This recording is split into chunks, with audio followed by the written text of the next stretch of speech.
Everyone, আমি সুস্মিতা। আজকের একটি নতুন ব্লগে সবাইকে অনেক স্বাগত। যে যেখান থেকে ভিডিওটি দেখছো, আশা করছি সবাই খুব ভালো আর সুস্থ রয়েছো। আমরাও কিন্তু ভীষণ ভালো আছি। আজ হচ্ছে মঙ্গলবার। এখন ঘড়ি কাটায় বাজে ওই 10:30 কি 11:45 মতো। আজকে সকাল সকাল বাড়ির সমস্ত কাজ আমি কমপ্লিট করে ফেলেছি, এমনকি রান্নাবান্নাটাও। তাই ভাবলাম স্নানটাও একদম সেরে ফেলা যাক। আর কেন বলো তো, আজকে হাজব্যান্ডকে লাঞ্চে দিয়েছি ওই রুটি আর তরকারি। সপ্তাহে যেদিন আমি রুটি বা ভাত দিই সেদিন আমাকে দুপুরবেলা রান্নাবান্না করতে এতটা হয় না, কারণ অলরেডি সব কিছুই থাকে। তবে যেদিন আমি লাঞ্চে পোহা বা উপমা দিই সেদিন আমাকে দুপুরবেলায় রান্নাবান্নাটা করতে হয়। জানো তো, যখন আমি ভিডিও দিই তোমরা অনেক সুন্দর সুন্দর কমেন্ট করো, তবে এমনও কিছু কমেন্ট আসে যেগুলো আমার অনেক বেশি হেল্পফুল হয়, বা আমাকে তোমরা অনেক কিছু শিখিয়ে দাও যেগুলো আমি জানি না। তো সেগুলো পড়লে আমার ভীষণ ভালো লাগে, তো নিজের বলে মনে হয়। তো অনেক দিন আগে, প্রায় 2-3 মাস মতো হয়ে গেল, তো চৈতালি মোদক দিদিভাই আমাকে কমেন্টে বলেছিলে যে খোলা চুলে কখনো সিঁদুর পরবে না, হালকা বেঁধে তারপরে পরো। তো এখন আমি যখনই সিঁদুর পরতে যাই স্নান টান করার পর, তো সবসময় মাথায় ক্র্যাক করে যে চুলটাকে বেঁধে তারপরে জন্য পরি। তো প্রতিদিন আমার এই কথাটা মনে আসে আর কি। তো তোমাকে অসংখ্য ধন্যবাদ আমাকে এটা শিখিয়ে দেওয়ার জন্য। তবে আমার এইরকম আরও অনেক দিদিভাই রয়েছে যারা কমেন্টের মাধ্যমে আমাকে অনেক কিছু শিখিয়ে দেয় ছোট বোনের মতো করে। তাই তোমাদেরকে অনেক অনেক ধন্যবাদ, অনেক ভালোবাসা। আর এভাবেই তোমরা এই বোনটির পাশে সবসময় পাশে থেকো। আরে দেখো, আমাদের শীতকালে বাড়িতে ভীষণ সুন্দর রোদ ঢুকে, তো ওখানে ম্যাট পাতিয়ে বসে গিয়েছি আর সঙ্গে নিয়ে বসছি আমার নিজের পছন্দের কাজ।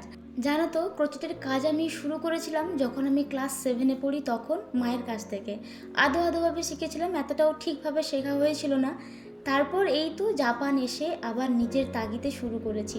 প্রথম যখন ক্রোচেট শুরু করি, এটাই প্রথম বুনেছিলাম নিজের আলসেমির জন্য। এতদিন হয়ে গেছে কমপ্লিট আর করা হয়নি, প্রায় 6 মাস মতো। এখানে প্রায় ওই 25টা মতো গোলাপ ফুল বানিয়েছি। আজকে ভাবছি হাতে বেশ খানিকটা সময় রয়েছে, এক এক করে সবগুলো লাগিয়ে দেবো। জানো তো, জাপানে এসে আমার নিজের ইউটিউবটা আবার শুরু করেছিলাম। তারপর এই তো ইউটিউবের ভিডিও বানানো, এডিট করা, সব কিছু কমপ্লিট করে যখন সময় থাকতো অনেকটা হাতে, ভাবতাম এমনি না বসে নতুন কিছু একটা শিখলে হয়। তো এখন যখন নিজের হাতে এসব বানাই, দেখলে না ভীষণই ভালো লাগে। অর্ধেকটা লাগিয়ে ফেলেছি, এখানে কটা ফুল হয়েছে জানি না। অর্ধেকটা আমার লাগানো হয়ে গেছে, বাকি অর্ধেকটা কিন্তু এখনো রয়েছে। তবে হচ্ছে 2-3টে ফুল হয়তো কম হয়ে যেতে পারে। যদি আজকে কমপ্লিট না হয় তাহলে আমি তোমাদেরকে পরের ফাইনাল লুকটা দেখিয়ে দেবো।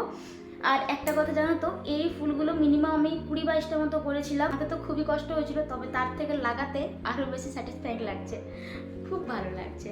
তবে এখন না, আমি একটু খাওয়া দাওয়া করে নেবো, প্রায় 12:30 মতো বেজে গেছে। খাওয়া দাওয়া করে তারপরে আবার করব।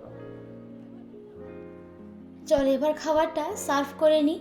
এই যে অফ ক্যামেরায় রুটিটা কিন্তু করে নিয়েছি, তখন মায়ের সঙ্গে কথা বলছিলাম আর ভিডিও করা হয়নি। আর সকালে ভেজেছিলাম এই যে আলু আর ফুলকপি, সঙ্গে ব্রোকলি সেদ্ধ করেছিলাম ওর জন্য, আমার জন্য আর এখন করলাম না। আর সঙ্গে একটু দইও নিয়েছি। চলো এখন এই রোদ্দুরটাতে গিয়েই বসি আর এখানে বসেই খাবো। তবে স্লাইডিং ডোরটাকে ওপেন করলাম না, করলেন না যে হালকা হালকা বাতাস আসবে, আমাকে আবার সোয়েটার পরতে হবে। তবে রোদ্দুরটা দেখেছো আস্তে আস্তে করে চলে যাচ্ছে। যাই হোক, এখন তাড়াতাড়ি করে খাবারটা খেয়ে নিই, তারপর যে বাকি কাজটুকু আছে সেটাও কমপ্লিট করে ফেলবো। আর এই দেখো, খাওয়া দাওয়া তো হয়ে গিয়েছিল, তারপর যেটুকু বাকি ছিল সেটুকু কমপ্লিট করে নিয়েছি।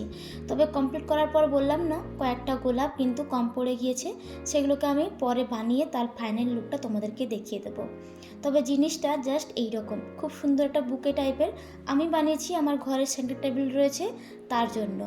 আর জিনিসটা কেমন লাগছে তোমাদের একবার কিন্তু কমেন্টে জানিও।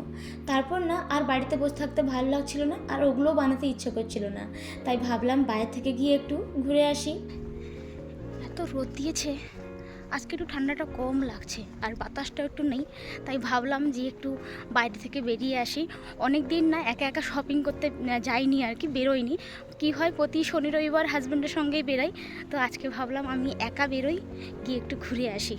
আর আমাদের এখানে পাশে একটা ভেলোর বলে শপ রয়েছে, ওখানে 250টা রয়েছে, বেশ বড় আর কি। তো অনেকদিন হয়ে গেছে আসা হয়নি, তো ভাবলাম আজকে গিয়ে একটু কিছু শপিং করে আসবো। তো আমাদের বাড়ি থেকে এই 250 শপটা প্রায় ওই 15 মিনিট মতো লাগে। তো এখন ওয়াক করতে করতে যাচ্ছি। এই যে জানো তো, এখানে আসার পর আমি একা একা এত দূর কখনো শপিং করতে আসিনি। আজকে প্রথমবার। কি মনে হলো, ভাবলাম না যাই, গিয়ে একবার ঘুরে আসি। আসলে স্টেশনের পাশে যে দাইশো শপটা রয়েছে ওটা অনেকটাই ছোট, আর এটা বেশ বড়, অনেক কিছু জিনিস একসঙ্গে পাওয়া যায়। এই জায়গাটাতে এর আগে অনেকবার এসেছি, তবে হাজব্যান্ডের সঙ্গে। আজকে নিজে প্রথম একা একা এসেছি, তো তাই কেমন যেন একটা লাগছিল। ওই যে দেখা যাচ্ছে শপিং মলটা, এখানে সুপার মার্কেট, ছোটো ছোটো শপ, অনেক কিছু কিন্তু একসঙ্গেই রয়েছে। আর এই তো এখন আমি চলন্ত সিঁড়ি ধরে সেকেন্ড ফ্লোরে চলে এসেছি। এখানেই দাইশো রয়েছে আর সেকেন্ড হ্যান্ড স্টোর রয়েছে, সেটা কোনোদিন তোমাদেরকে একবার দেখাবো। ক্রিসমাস উপলক্ষে জাপানের এই সমস্ত স্টোরগুলোতে ভীষণই সুন্দর সুন্দর জিনিস পাওয়া যায়। তো তাই আমি এখানে আজকে এসেছি, তবে এখানে এসে দেখছি তেমন নতুন কিছু একটা কালেকশন দেখতে পাইনি। তবে তার মধ্যে এই ফ্লাওয়ারগুলো ভীষণই ভালো লেগেছে, বিশেষ করে এই কালারফুল লিভসগুলো। তবে যে সমস্ত ক্রিসমাস অর্নামেন্টসগুলো রয়েছে সেগুলো ভালো লাগলেও আমার ওই বাজেটটা এতটা বেশি ঠিকঠাক লাগেনি। এই যে ক্রিসমাসের অর্নামেন্টসগুলো দেখছো ছোটো ছোটো প্যাকেটে করে রাখা রয়েছে, এগুলো প্রত্যেকটাই 100 ইয়েন করে, মানে ট্যাক্স নিয়ে 110 ইয়েন। তবে এতটাই কম রয়েছে তাই ভাবলাম এগুলো আর নেব না। তাই চলে এসেছিলাম যেগুলো আমার খুব প্রয়োজন, বিশেষ করে এখন সক্স। তো শীতকাল শুধু বলবো না, আমার সারা বছরই সক্সের ভীষণ প্রয়োজন, কারণ আমার পায়ে প্রচণ্ড ঘাম দেয়, বিশেষ করে গরমকালে খুব। তাই আমাকে সবসময় বাইরে বেরোলে সক্স কিন্তু অতি দরকার, এমনকি ঘরেতেও আমি পরে থাকি। এখানে দেখলাম একটা প্যাকেটে 3 জোড়া সক্স রয়েছে, এই 220 ইয়েন, মানে অনেকটাই কম দাম। আর এগুলো বেশ ভালো, অনেক দিন চলে যাবে। তাই আমার একটা, হাজব্যান্ডের একটা, আর একটা এই উইন্টার সক্স নিয়েছি। এই দাইশো শপগুলো এমন একটা শপ যেখানে এলে সময়টা কিন্তু বেশ ভালোভাবে কেটে যায়। অনেক কিছু জিনিস দেখার রয়েছে ছোটোখাটো, তো সেগুলো দেখতে দেখতে কখন সময়টা চলে যায়। এই তো এখন চলে এসেছি এই যে জুতোর সেকশানে। তো শীতকালে এখন এইরকম সমস্ত জুতো বেশ পাওয়া যায়। তবে এখানে এই জুতোটা বেশ ভালো লাগলেও প্রাইস হচ্ছে 500 ইয়েন। তবে আমার নিজের বেশ ভালো লাগছে, আমি শীতকালে পরার জন্য বেশ সুন্দর একটা জুতো নিয়েছি, এর থেকেও হাফ দামে। আসলে এই সমস্ত জিনিস আমি ভীষণ ভালোভাবে দেখি, কারণ যখন হয়তো কোনো জিনিস কিনে ফেলেছি, পরে হয়তো দেখলাম আমি এর থেকেও আরও কম দামে কিনেছি কিন্তু ভালো, তখন নিজের কাছে নিজের বেশ ভালো লাগে। আচ্ছা, তোমাদের কি এরকমটা হয় কখনো, বলো তো?